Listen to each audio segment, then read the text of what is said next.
Hello বন্ধুরা, চলে আসছি রোজকার মতন রান্নাঘরে। দেখো আজকের রেসিপি নিয়ে। এখানে কড়াই বসিয়ে দিছি, তেল দিয়ে দিছি, তেল গরম হয়েছে, তেজপাতা, শুকনো লঙ্কা, জিরা, আদা সব দিয়ে দিছি ফোড়ন। আর কচুর শাকগুলোও দেখো সিদ্ধ করে নিয়েছিলাম, এখন তার সঙ্গে ছোলাও দিছে, এখন দিয়ে দিব।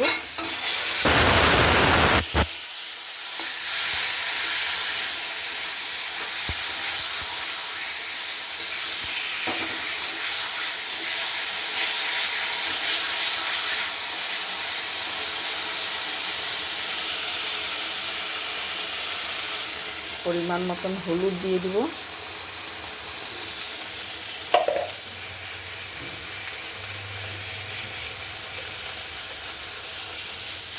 স্বাদ মতো যেহেতু সিদ্ধর সময় লবণ দেওয়া হচ্ছে।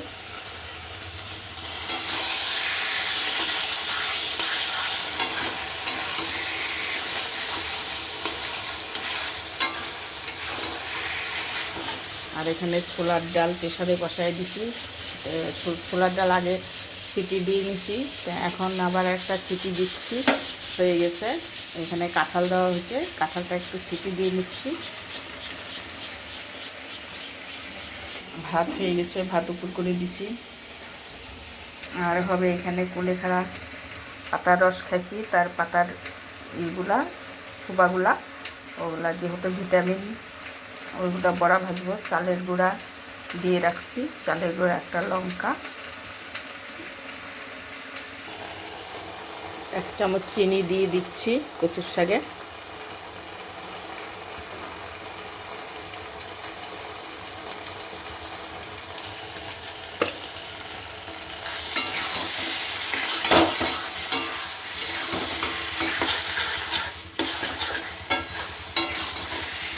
আজকে নিরামিষ, কালকে একাদশী গেছে।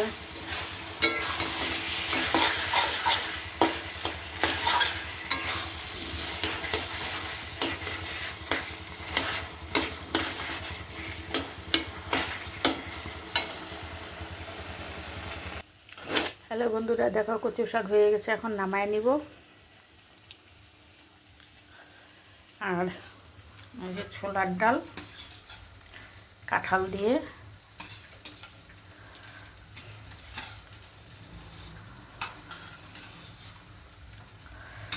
আর একটা ফুলকপি একটু ভাপ দিয়ে নিছি, চপ হবে।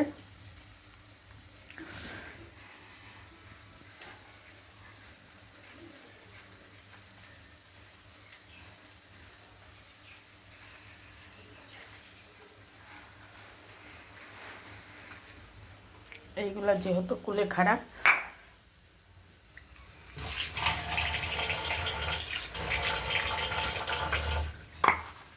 রসটা বের করে নিয়েছিলাম।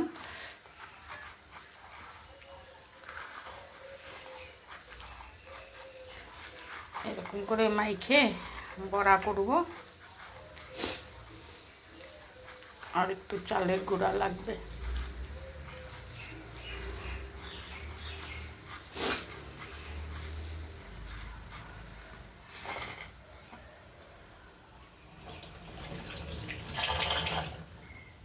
বন্ধুরা, তোমাদের সঙ্গে একটা কথা শেয়ার করি। আমার ছাদে একটা ছোট্ট একটা, ধরো 1-1.5 হাত হবে, একটা লেবু গাছ গাছছি, সেটার মধ্যে লেবু ধরছে, কাগজি লেবু। তো ওদিনকার ঝড় হচ্ছে, হাওয়াতে গাছটা টব ধরে উল্টাইয়ে গেছে, তাই একটা ছিঁড়ে পড়ে গেছে। একটু কচুর শাকের রস দিয়ে দিই, যদি চুলকায়।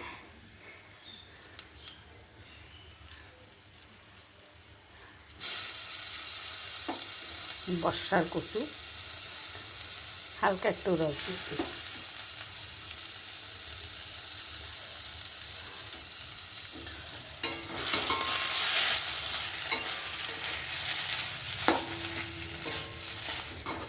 হয়ে গেছে, এখন নামায় নিচ্ছি।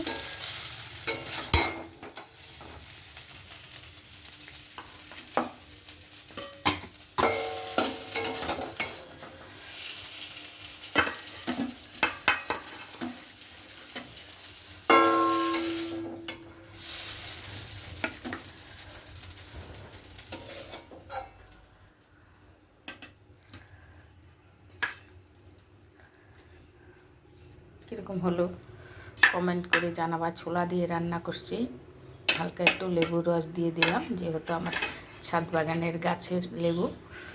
ঠিক আছে বন্ধুরা, টাটা।